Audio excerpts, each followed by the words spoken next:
உங்கள் மேல பிசாசுக்கு எந்த விதமான அதிகாரமோ எந்த விதமான வல்லமையோ பிசாசுக்கு கிடையாது. இது ரொம்ப முக்கியம் பாருங்க. இது ரொம்ப டெவலப் பண்றது ரொம்ப முக்கியம். இது உயில் எழுதப்பட்டிருக்கிறது. என்ன உயில் சொல்லுது?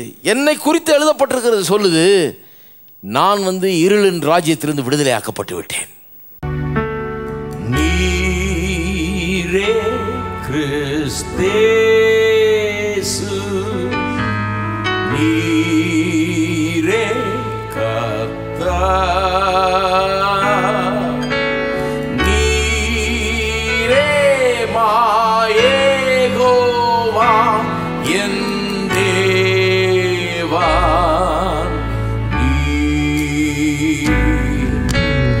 நீரே கிறிஸ்தேசு.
சாம்பி செல்லத்துறை அவர்களின் படைப்பில் உருவாகும் வெற்றியும் வாழ்வும் மாதாந்திர பத்திரிகையை இலவசமாய் பெற உடனே தொடர்பு கொள்ளவும்.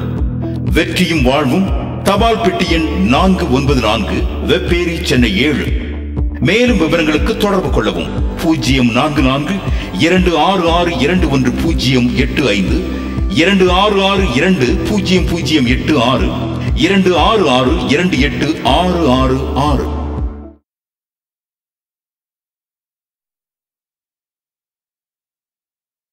கடவுளுடைய நோக்கம் எப்பவுமே எல்லாத்தையும் நமக்கு கொடுப்பதுதான் அவருடைய நோக்கம். அதனால்தான் பவுல் அப்போஸ்தலன் சொல்றார், எல்லாம் உங்களுடையது. அவர் சொல்றாரு, வாசிருக்கீங்களா? எல்லாம் உங்களுடையது. ஆனா அந்த வசனம் மட்டும் நாங்க சொல்றது இல்லை அந்த காலத்துல. நாங்கள் சில வசனங்கள்லாம் ஒதுக்கிட்டோம், அதெல்லாம் எடுக்கக்கூடாதுன்னு. மலையை பார்த்து பேசுறது, go tell it on the mountain பாடினோம். Go tell the mountain to கோன்னு பாடினதே கிடையாது. நாங்கள் ஒரு கிறிஸ்மஸுக்கும் go tell it on the mountain, go tell it on. அடுத்த வருஷம் வந்தால் திருப்பியும் go tell it on the mountain தான்.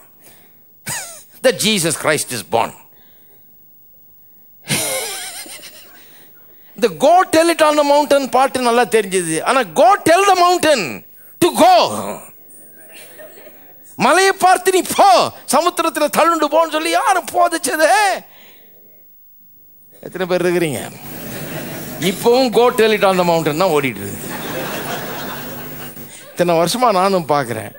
கொஞ்சம் மாற்றி மலையே நீ விலகி போகணும் கொஞ்சம் பாடினா எவ்வளோ நல்லா இருக்கும்.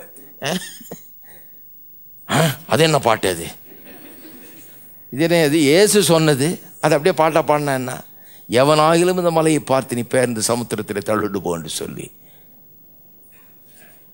தான் சொன்னபடியே நடக்கும் என்று தன் இதயத்தில் சந்தேகப்படாமல் விசுவாசித்தால் அவன் சொன்னபடியே ஆகும். அந்த வார்த்தைகள் தான் எனக்கு ரொம்ப அப்படியே கப்புன்னு பிடிச்சிக்கிச்சு. ஏன்னா அதுக்கு தான் வந்தார், அவரை போல என்னை மாற்றும்படியா வந்தார். அவர் சொல்றாரு மலையை பார்த்து நீ சொல்லுன்னு. நம்ம மலை மேல நின்றுட்டு என்ன சொல்றது? அதுலயே இருக்கிறோம். கொஞ்சம் மாற வேண்டியது, நிறையவே மாற வேண்டியது இருக்குது. இருக்கீங்களா? அப்போ இதை கேட்ட உடனே எனக்கு புரிய ஆரம்பிச்சிருச்சு. சரி, இது புதிய ஏற்பாட்டை இனிமே விடக்கூடாது, இனிமே இந்த புதிய ஏற்பாட்டை விடக்கூடாது. எனக்கு ஒருத்தர் அந்த ரோமர்கள் நிருபத்தை போதிச்சாரு பாருங்க. எனக்கு ஆச்சரியமாக இருந்தது. அவர் போதிக்கும் போது இந்த ஆங்கிளில் தான் அவர் போதிக்கிறார். எனக்கு ஆச்சரியமாக இருக்குது. என்னடா இது இப்படி சொல்கிறாரு பைபிளில்? இதெல்லாம் எனக்காக கர்த்தர் செஞ்சு வச்சுட்டு போயிருக்கிறாரு. நான் தான் இந்த உலகத்திலே பெரிய ஐஸ்வர்யவான். எல்லா விதத்திலும் பார்த்தா, ஆவிக்குரிய விதத்தில் எல்லா விதத்துலையுமே எனக்கு இவ்வளவு கொடுக்கப்பட்டிருக்கிறது என்பதை சொல்கிறாங்க. இந்த மாதிரி ஒரு ஆங்கிளில் நான் பார்த்ததே கிடையாது பாருங்கள். உண்மையை சொல்கிறேன். நானும் ஒரு தடவை சபை திறந்தும் போதும் உள்ளே வந்தேன். 3 நேரத்தில் தான் வெளியே போவேன். கடைசியாக ரெகுலராக போயிட்டு வந்துட்டு தான் இருந்தேன். ஆனால் ஒரு நாளும் இவ்வளவு கொடுக்கப்பட்டிருக்கிறதுன்னு யாரும் சொன்னதே கிடையாது. நல்ல காலம். இன்னைக்கு கூட நான் கர்த்தரை எப்போதும் நான் துதிக்கிறேன். ஏன்னு சொன்னால், எப்படியாவது அதை கேட்கும்படியாக என் காதில் வந்து விழும்படியாக கர்த்தர் கிருபை செய்தாரே, அதுக்கு 1000 கோடி நன்றி. உங்களுக்காக எனக்காக கல்வாரி சிலுவையில் மரித்து இதெல்லாம் ஏற்படுத்தி வச்சுட்டு, அவர் வச்சது மட்டும் இல்லை, கையில் என்ன பண்ணியிருக்காரு? உயிரை கொடுத்துட்டு அவர் என்ன பண்ணியிருக்காரு? மீடியேட்டராக, இன்டர்செசராக, அட்வொகேட்டாக போய் அங்கே உட்கார்ந்து கொண்டிருக்கிறார். ஏன்னா இதில் சொல்றதெல்லாம் கம்ப்ளீட்டாக நமக்கு கிடைக்கும்படி, நமக்கு உதவி செய்யும்படியாக அவர் அப்படி இருக்கிறார். இருக்கீங்களா? யார் அட்வொகேட்னா, யார் செத்தாரோ அவரை உயிரோடு எழுந்து வந்திருக்கிறார். வேற ஏதாவது கதை பேசக்கூடாதுன்னு. வேற யாராவது இல்லை அதெல்லாம் கொடுக்கப்படல அப்படின்னா சொல்ல, இல்லை நான் தான் கொடுத்தேன். நானே சொல்கிறேன், நான் தான் அட்வொகேட்டு, நான் தான் கொடுத்தவர், நான் தான் சொன்னவர். வேற என்ன வேணும்? ஒன்றும் பேசவே முடியாது. அதனால தான் வேத வசனம் திரும்ப திரும்ப சொல்லுது, அவர் மத்தியஸ்தர், அவர் நமக்காக வழக்காடுகிறவர், அவர் நம்முடைய பரிந்து பேசுகிறவர்னு சொல்லுது. அவர் செத்தது மட்டும் இல்லாமல் அவரே உயிரோடு வந்து, அவரே நம்ம அட்வொகேட் ஆகி, அவரே நம்முடைய மத்தியஸ்தராகி, அவரே இந்த வாக்குத்தத்தங்கள் எல்லாம் அதில் சொல்லப்பட்டிருக்கிறவர்கள் எல்லாம் நமக்கு கிடைக்கும்படியாக அவர் நமக்காக பிதாவின் வலது பாரத்தில் உட்கார்ந்து கொண்டிருக்கிறார். அப்ப நான் சொல்லுகிறேன், நீங்கள் தோற்கவே முடியாது.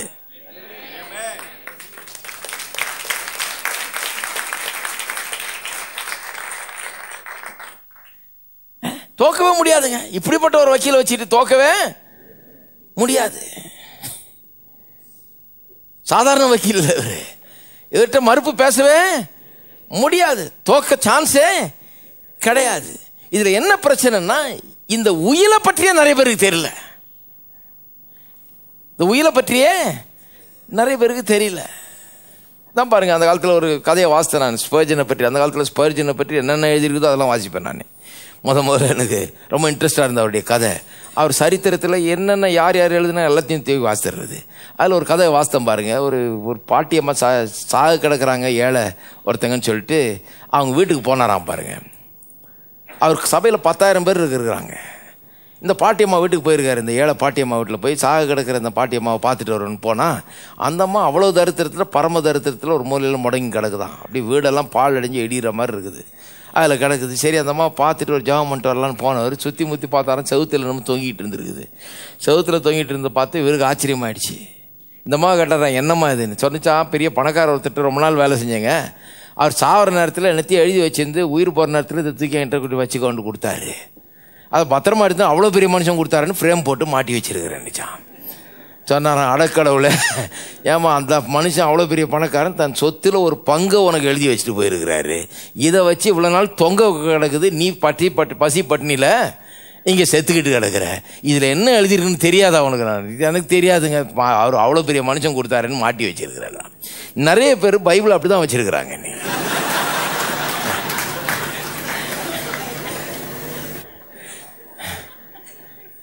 பைபிளுக்குன்னு ஒரு ஸ்பெஷல் செல்ஃப் வச்சு அதை இப்படி வச்சு இதுக்கு 2 சைட்லையும் 2 டெக்கரேட்டிவ் ஐட்டம் வச்சு அது எல்லாம் பண்ணி வச்சு அதுக்கு முன்னால் டெய்லி நின்று ஒரு வணக்கம் போட்டுக்கிட்டு அதை எடுத்து முத்தம் கொடுக்குறதும் இது இப்படி தான் இருக்கிறாங்க பாருங்க. அதாவது அவங்களுக்கு இது என்னன்னு தெரியல, என்னமோ அவர் கொடுத்துட்டு நம்ம எல்லாருக்கும் ஒன்று இருக்குது, நமக்கும் ஒன்று இருக்குது. நம்முடைய புனித புஸ்தகம், இதுக்கு நம்ம செலுத்த வேண்டிய மரியாதையை நம்ம செலுத்திடுவோம் அப்படின்னு நிறைய வீட்டில் சொல்லுவாங்களே, போகிறப்ப அந்த பைபிள் ஒரு முத்தம் கொடுத்துட்டு போ.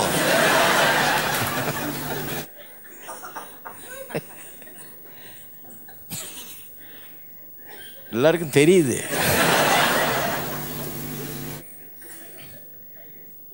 எத்தனை முத்தம் கொடுத்தும் ஒன்றும் ஆகலை. ஏன்னா ஒருத்தர் செத்து 100 கோடி வச்சுட்டு போயிருது, அது பத்திரத்தை கொடுத்துட்டு போனால் அது முத்தம் கொடுத்துட்டு இருந்தா எப்படி? அதை எடுத்துகிட்டு போய் இருக்கிறதுலே பெஸ்ட்டு லாயராக பிடிச்சி இந்த 100 கோடியை எப்படிங்க கேஷ் ஆக்குறதுன்ற விஷயத்த கவனிக்க வேண்டும். கோர்ட்டுக்கு எடுத்துகிட்டு போய் இதை எக்ஸிக்யூட் பண்ணுறதுக்கு பாலியை பார்க்கணும். இதை எப்படி சொந்தமாக்குறது, இதில் சொல்லியிருக்கிறதெல்லாம் எப்படி நமக்கு சொந்தமாகிறது, எங்கே போகணும், என்ன பண்ணணும், வேலையை ஆரம்பிக்க வேண்டாமா? அதை பண்ணாமல் இது முதல்ல அதை வாசிக்கணும், அதை புரிந்து கொள்ளணும், அதை ரொம்ப பத்திரமா வைக்கணும், அது மேலே தான் கவனம் இருக்க வேண்டும். நான் சொல்லுகிறேன் அருமையானவர்களே, வேத வசனம் அப்படிப்பட்டது. இனிமேல் வேத வசனத்தை எடுக்கும்போது அப்படி எடுங்க, ஏதோ ரிலீஜியஸ் புக்கு மாதிரி நான் ஏன் ஒரு 2 அதிகாரம் வாசித்தரேன் நான் அப்படின்னு எடுக்க வேண்டாம். இது உங்களுக்காக வைக்கப்பட்டிருக்கிறவர்களை குறித்த உயிலாக இருக்கிறது. இதை உங்களுக்கு சொந்தமாக்கும்படி அவர் செத்தார் மட்டுமல்ல, அவர் உயிரோடு எழுந்து உங்களுக்கு உதவி செய்யும்படியாக பரலோகத்திலே பிதாவுடைய வலது பாரசத்திலே வீற்றிருக்கிறார். This is in effect now. இது இப்பொழுது அமலுக்கு வந்திருக்கிறது. இது இப்போ செல்லுபடியாகும். ஹலோ, செல்லுபடியாகிற காலத்திலே வாழ்ந்து கொண்டிருக்கிறீர்கள். அதுதாங்க முக்கியம்.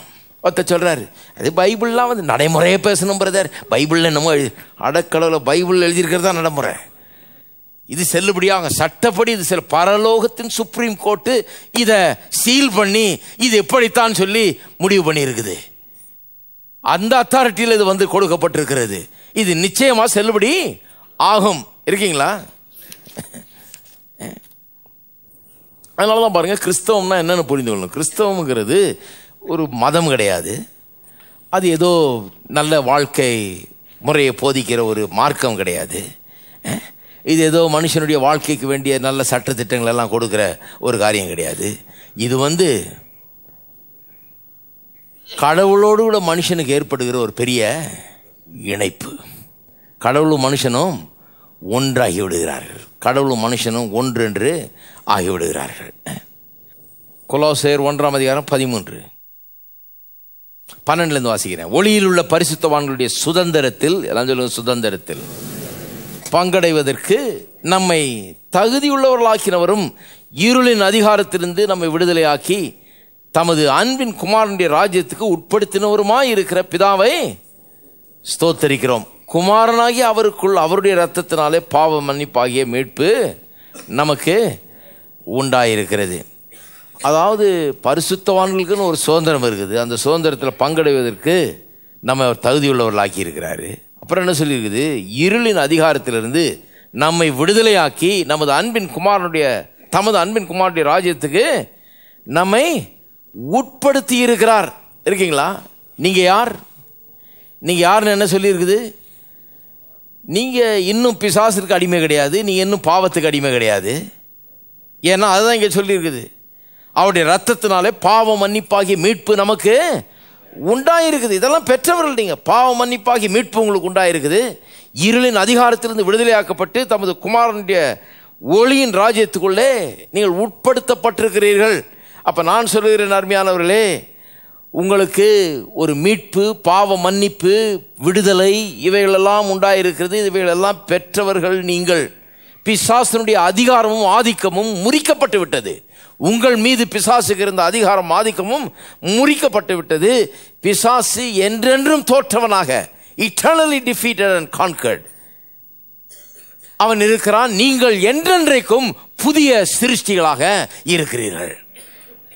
உங்கள் மேல பிசாசுக்கு எந்த விதமான அதிகாரமோ எந்த விதமான வல்லமையோ பிசாசுக்கு கிடையாது. இது ரொம்ப முக்கியம் பாருங்க. இது ரொம்ப டெவலப் பண்றது ரொம்ப முக்கியம். இது உயில் எழுதப்பட்டிருக்கிறது. என்ன உயில் சொல்லுது? என்னை குறித்து எழுதப்பட்டிருக்கிறது சொல்லுது, நான் இருளின் ராஜ்யத்திலிருந்து விடுதலை ஆக்கப்பட்டு விட்டேன். இது நிறைய கிறிஸ்தவர்களுடைய பிரச்சனையை தீர்க்கும் பாருங்க. நிறைய பேர் ஆறு செய்வினை வச்சுட்டாங்க, இது பில்லி சூன்யம் பண்ணிட்டாங்க. இதே தான் பிரச்சனை பாருங்க. இவங்களுக்கு இவங்க பிரச்சனை தீரவே தீராது. இவங்க பிரச்சனையெல்லாம் அட்டன் பண்ண போனோன்னா நம்மள ஒரு மந்திரவாதி ஆக்கிடுவாங்க. இவங்க பிரச்சனை தீரவே தீராது. ஏன்னா இவங்களுக்கு இந்த புதிய உடன்படிக்கைனா என்னன்னு விளங்கலை, இதில் என்ன கிடைச்சிருக்குன்னு விளங்கலை. இதில் என்ன கிடைச்சிருக்குது? பாவ மன்னிப்பாகி மீட்பு உண்டாயிருக்குது. இயேசுவின் ரத்தத்தினால அது உண்டாயிருக்குது. அதனால் நான் பாவி இல்லை, பாவ மன்னிப்பாகி மீட்பை பெற்றுவேன். அப்படின்னா என்ன அர்த்தம்? நான் இருளின் ராஜ்யத்திலிருந்து விடுதலையாகி ஒளியின் குமாரனுடைய ராஜ்யத்துக்குள்ள நான் வந்திருக்கேன். இருளின் ராஜ்யத்துக்கு என் பேரில் அதிகாரமே கிடையாது. அப்போ விசுவாசிகள் சும்மா அந்த பேச்சை பேசிக்கிட்டே இருக்கக்கூடாது பாருங்க. இது பிசாசு, பேய், அது இது, இதே பேச்சில் இருக்கக்கூடாது. அப்படிப்பட்ட விசுவாசிகளாக இருந்தால் மாற்றிக்குங்க உங்களே. அப்படிப்பட்ட ஒரு சிலர் இருக்கலாம். ஒருவேளை தெரியாமல் அப்படி இருந்திருக்கலாம். யாரும் உங்களுக்கு சொல்லாமல் இருந்திருக்கலாம். சொல்லாதனால தான் அப்படி இருக்காங்க பாருங்க. நிறைய பேர் தெரிஞ்சால் மாறிடுவாங்க. நானும் சொல்லாத காலத்தில் அப்படி தான் இருந்தேன். ஏன்னா எதுக்கு எடுத்தாலும் அப்படி தான் சொல்லிட்டாங்க, உனக்கு ஏதோ இருக்குது அப்படின்னு. பரீட்சையில் ஃபெயில் ஆனால் கூட சொல்லுவாங்க, யாரும் என்னமோ வச்சுட்டாங்க. ஒன்றும் வைக்கல, இங்கே ஒன்றும் வைக்காதனால வந்தது. ஒழுங்கா படிக்க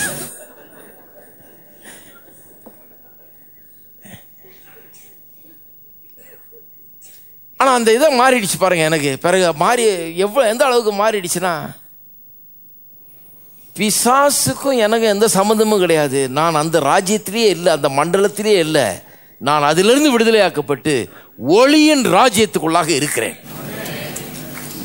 இந்த எண்ணத்தினால் உங்களுடைய மனம் நிரம்ப வேண்டும். அதுக்கு எனக்கு சம்பந்தமே கிடையாது, அவனுக்கு எனக்கு சம்பந்தமே கிடையாது. பொல்லாங்கன் நம்மை தொடான் என்றே எழுதியிருக்குது பாருங்க. திருப்புங்க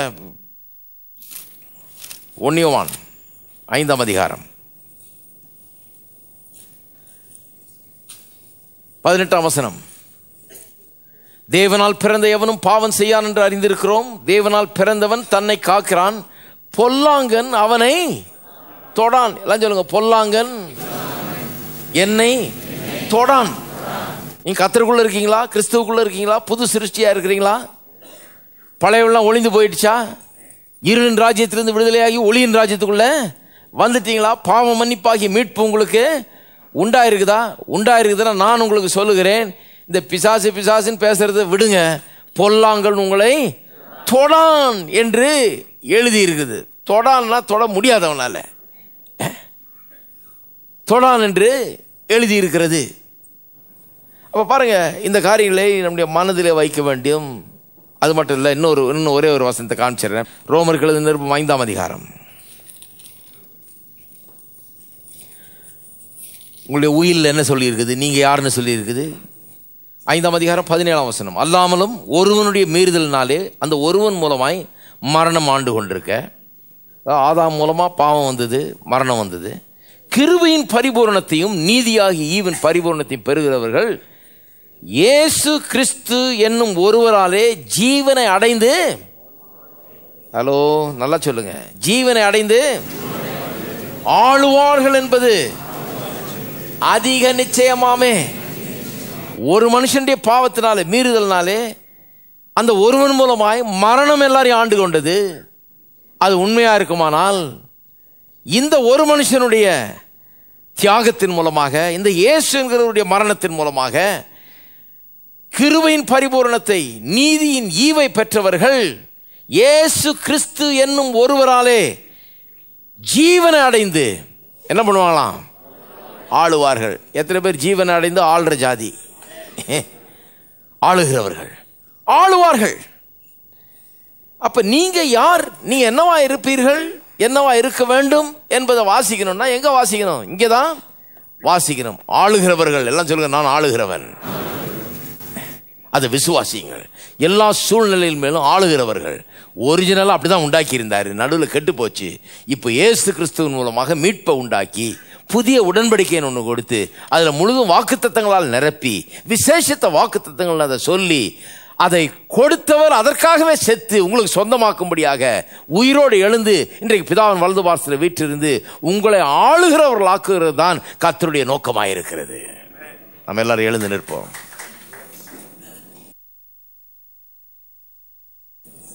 இப்போ பைபிள் எப்படி படிக்க போறீங்க? பைபிள் இல்லாதவங்க முதல்ல போய் வாங்குங்க. கடைக்காரங்களே பார்க்கணும், என்ன அவ்வளோ அவசரமாக வந்து வாங்கிட்டு போகிறாங்களே.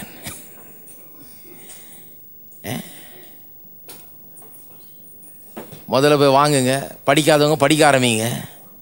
குறிப்பாக அந்த புதிய உடன்படிக்கை ஆரம்பிக்குது பாருங்க, அங்கே படிங்க. செத்து உயிரோடு எழுந்த பிறகு என்ன சொல்லியிருக்குது அதை ரொம்ப ரொம்ப கேர்ஃபுல்லாக படிங்க. அதை ஏன்னு சொன்னால் அங்கே தான் நீங்கள் இருக்கு. உங்களுக்கு என்னெல்லாம் சொல்லப்பட்டிருக்கிறதோ அதெல்லாம் அங்கே இருக்கிறத ரொம்ப கவனமாக செலுத்துங்க. நம் கரங்களை உயர்த்தி கர்த்தரை ஸ்தோத்தரிப்போம். ஸ்தோத்திரம். பிதாவே, உம்மை துதிக்கிறோம், உம்மை ஸ்தோத்தரிக்கிறோம். இந்த காலை வேளையிலே உடைய வார்த்தைக்காக நாங்கள் நன்றி செலுத்துகிறோம். கர்த்தாவே, விசேஷித்த உடன்படிக்கை, விசேஷித்த வாக்குத்தத்தங்கள் எங்களுக்காக கொடுக்கப்பட்டிருக்கிறபடியால் உமக்கு ஸ்தோத்திரம். இதிலே நாங்கள் யார், நாங்கள் என்னவா இருக்க முடியும் என்பதை நீர் எங்களுக்கு சொல்லி இருக்கிறீர். கிறிஸ்துவின் மூலமாக நாங்கள் என்னவா இருக்க முடியும் என்பதை எங்களுக்கு வெளிப்படுத்தி இருக்கிறபடியாலும் ஸ்தோத்திரம். அந்த வெளிப்பாடு ஒவ்வொரு உள்ளங்களையும் ஆட்கொள்ளட்டும், நிரப்பட்டும், வெற்றியை உண்டாக்கட்டும், இவர்களை ஆளுகிறவர்களாக அதை ஆக்கட்டும். இயேசுவின் நாமத்தினாலே ஜெபிக்கிறோம், ஆமென். நம்முடைய கர்த்தராகிய இயேசு கிறிஸ்துவின் கிருபையும் பிதாவாகிய தேவனுடைய அன்பும் பரிசுத்த ஆவியானவருடைய ஐக்கியமும் நம் அனைவரோடும் இன்றைக்கும் என்றைக்கும் இருப்பதாக. இப்ப பிரச்சனை வருதா, முன்னாடி நிக்குதா, பார்த்து பேசுங்க. இயேசுவின் நாமத்தில் நீ போ. அது பெரிய பிரச்சனையா இருக்கலாம், சின்ன பிரச்சனையா இருக்கலாம், பேசுங்க, பயன்படுத்துங்க நாமத்தை. என்ன நடக்குதுன்னு பாருங்க, அங்க விசுவாசத்தோட பயன்படுத்துங்க. இயேசுவின் நாமம் தொடர் போதனைகள் வீடியோவிலும் ஆடியோவிலும் கிடைக்கிறது. தொடர்புக்கு தபால் பெட்டி எண் 494, வெப்பேரி சென்னை 7. தொலைபேசி எண்கள் 0433535996, 35359997. கைகளை தட்டி பாருவோம்.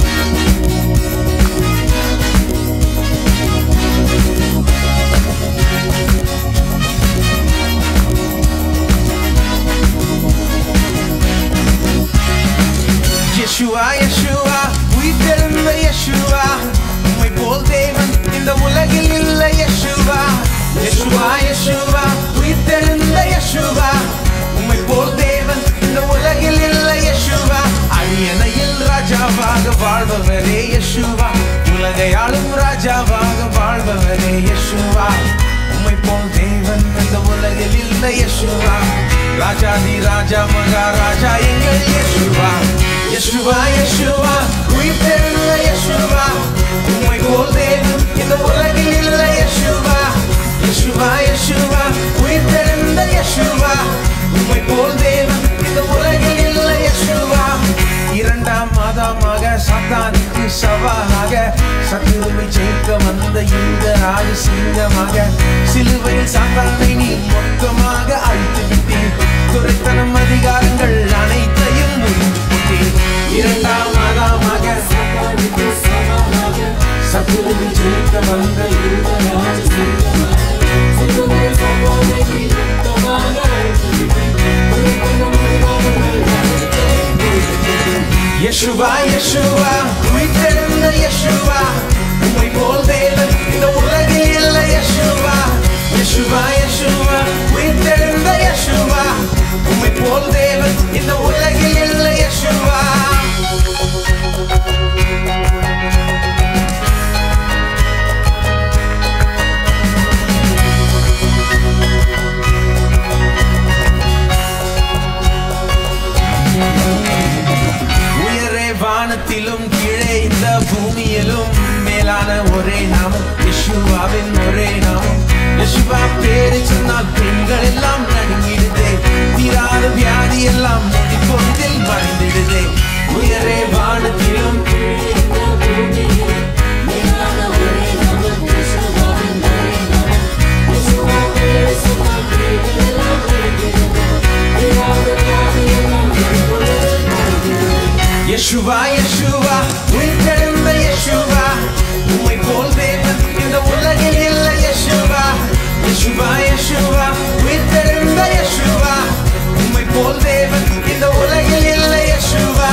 யெஷுவா யெஷுவா உயிர்த்தெழுந்த யெஷுவா உம்மை போல் தேவன் இந்த உலகில் இல்லை யெஷுவா யெஷுவா யெஷுவா உயிர்த்தெழுந்த யெஷுவா உம்மை போல் தேவன் இந்த உலகில் இல்லை யெஷுவா அன்னையில் ராஜாவாக வாழ்பவரே யெஷுவா உலகை ஆளும் ராஜாவாக வாழ்பவரே யெஷுவா உம்மை போல் தேவன் இந்த உலகில் இல்லை யெஷுவா ராஜாதி ராஜா மகாராஜா எங்கள் யெஷுவா யெஷுவா யெஷுவா உயிர்த்தெழுந்த யெஷுவா உம்மை போல் தேவன் இந்த உலகில் இல்லை யெஷுவா யெஷுவா யெஷுவா உயிர்த்தெழுந்த யெஷுவா